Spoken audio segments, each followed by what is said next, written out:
King maker में होंगे, और अगर इन 20-25 सीटों की जरूरत एनडीए को पड़ती है तो क्या प्रशांत किशोर एनडीए के साथ जाएंगे? इसको इस समझिए, महागठबंधन 25 सीटों पर आगे चल रहा है, देखिए फिर तो प्रशांत किशोर की अपनी चीजें, अपनी शर्त। प्रशांत जी ने तो कैटेगरली कहा है कि हम किसी के साथ भी नहीं जाएंगे। जी, बाहर से समर्थन देंगे, सरकार तो बननी है। अब तीसरी स्थिति भी बन सकती है कि वह वोटिंग से एक्सटेंड करें, जी तो जो लार्जेस्ट चंक होगा उसकी सरकार चलती रहेगी। जी कई बार ऐसा होता है कि हम ठीक है न पक्ष में बोलेंगे न विपक्ष में बोलेंगे, लेकिन तब जाकर सबसे बड़ा खतरा ये होगा कि जो पार्टियां खरीद बिक्री में एक्सपर्ट हैं उनके लालच से इनके एमएलए कितना बच पाते हैं। जी, हालांकि बहुत सारे इंटीग्रिटी वाले लोगों को इन्होंने टिकट दिया है। जी जनरल कैंडिडेट के बिकने और खरीदने की संभावना ज्यादा होती है, और जो पढ़े लिखे थोड़ा इंटीग्रिटी वाले लोग होते हैं वो खरीद बिक्री में नहीं रहते हैं।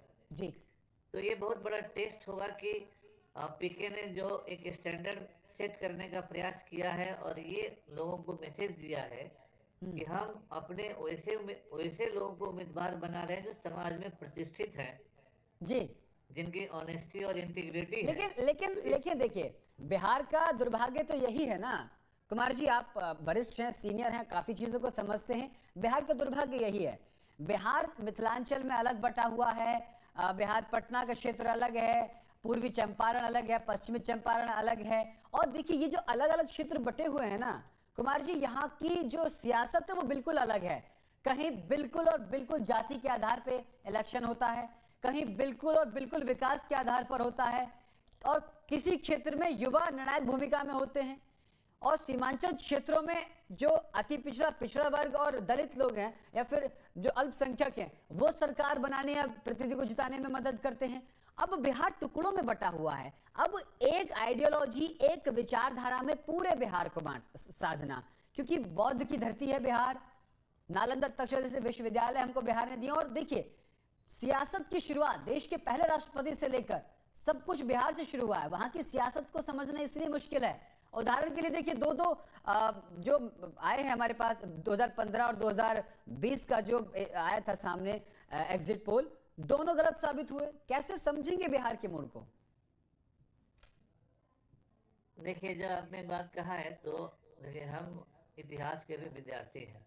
जी बिल्कुल।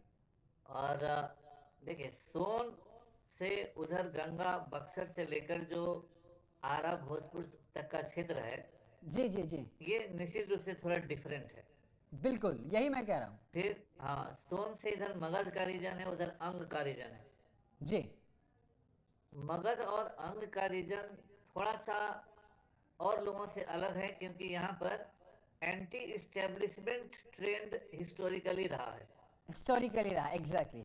आपने अभी जो बौद्ध धर्म जैन धर्म की बात की, सबसे ज्यादा पॉपुलर मगध में हुआ, बिल्कुल, क्योंकि ये ब्राह्मणवाद जो इस्टेब्लिशमेंट था उसके एंटी इस्टेब्लिशमेंट बौद्ध और जैन है।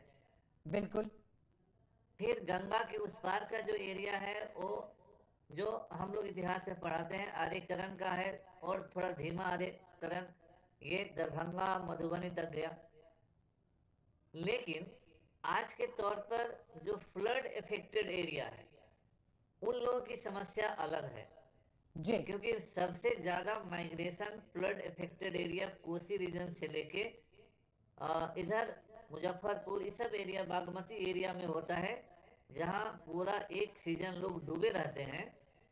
और अमूमन आप दिल्ली वगैरह में भी होटल में और इधर उधर जब पूछिएगा तो ज्यादातर लोग मुजफ्फरपुर, सीतामढ़ी या कोसी के क्षेत्र के होते हैं, जिनके पास 6 महीना बाढ़ के अलावे कुछ नहीं होता है। जी, उसके मुकाबले मगध का रीजन हो, शाहाबाद का रीजन हो, ये फ्लड इफेक्टेड नहीं है। शाहाबाद हाईली प्रोडक्टिव एरिया है धान और गेहूं दोनों के लिए। बिल्कुल। और देखिए जी बिल्कुल, बिल्कुल माफी के साथ आपको रुकूंगा। देखिए क्योंकि जब बात आती है तो चर्चा उसी वक्त होनी चाहिए, और आप जिस तरीके से विश्लेषण कर रहे हैं क्षेत्र वाइज, यहाँ से हमारे दर्शकों को एक इंफॉर्मेशन भी मिलेगी और समझ में भी आएगा कि आखिर बिहार का चुनाव समझना इतना मुश्किल क्यों है? देखिए, जिस क्षेत्र का आप जिक्र कर रहे हैं फ्लड इफेक्टेड एरिया है। जब जी जब देखिए, बिहार एक ऐसा राज्य है देश का